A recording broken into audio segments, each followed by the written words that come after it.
Bonjour à tous et bienvenue pour cette nouvelle vidéo sur PennyLane. Aujourd'hui, on va parcourir le volet comptabilité pour avoir un aperçu global de comment se passe la comptabilité dans cet outil. Alors, comme toujours dans PennyLane, on retrouve ce fameux bandeau vertical qui va nous permettre vraiment de naviguer d'un module à l'autre pour, comme on le voit ici, passer de la saisie à la révision, la fiscalité, tous ces modules qu'on va vraiment venir détailler ensemble dans cette vidéo.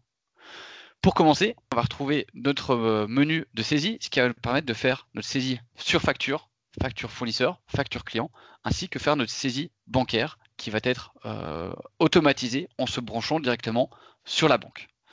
On va également pouvoir faire de la saisie manuelle, si on le veut, via toujours un menu de saisie au kilomètre, comme on retrouve classiquement sur les principaux outils, ainsi que éventuellement venir importer des écritures.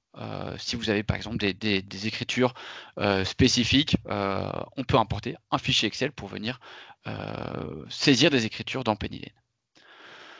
Cette saisie sur facture, on la détaillera ensemble dans une prochaine vidéo vraiment spécifique sur ce menu de saisie. Ensuite, on va trouver un menu de révision. La révision, on va retrouver de manière tout à fait classique nos balances, balance générale, balance AG, ainsi qu'un grand livre. On va retrouver aussi dans cette révision un dossier de travail, donc ce qui va nous permettre de créer vraiment un guide de révision et le personnaliser à travers des feuilles maîtresses.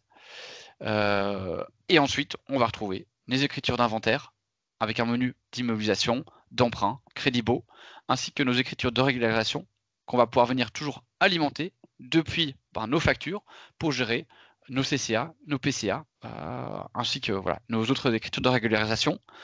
L'objectif dans PennyLane, grâce à ces écritures d'inventaire, de régularisation, et en fait cette partie révision, ça va vraiment d'être d'automatiser ces écritures pour pouvoir clôturer mensuellement ou trimestriellement si vous le souhaitez. Mais pour vous donner des exemples, aujourd'hui, on voit assez souvent des clients qui sont en capacité de clôturer à J+3, voire à J+2 tous les mois pour vraiment avoir une vision pratiquement une vision très fine du pilotage de l'entreprise. Après ce volet de révision, on va retrouver un volet de fiscalité.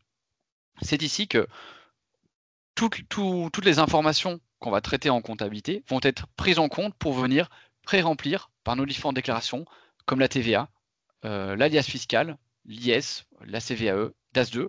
Donc PennyLane va vraiment venir tout pré-remplir. On va ensuite pouvoir venir cadrer tout cela pour ensuite venir le téléclarer en EDI directement depuis PennyLane, ce qui veut dire plus besoin de se connecter sur impôts.gouv pour venir déposer les fichiers. Tout ça se fait directement depuis PennyLane.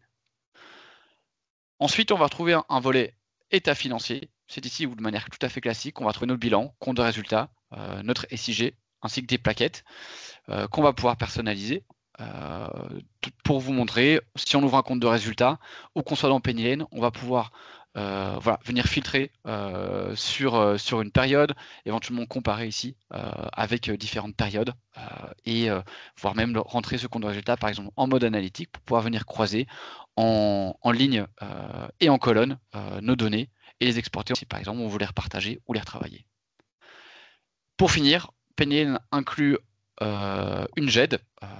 Donc ici, on va pouvoir retrouver tous les éléments, un dossier annuel, un dossier permanent, dans lequel on va pouvoir venir glisser tous les fichiers pour de nouveau centraliser toutes les informations qui sont utiles à la comptabilité dans l'outil.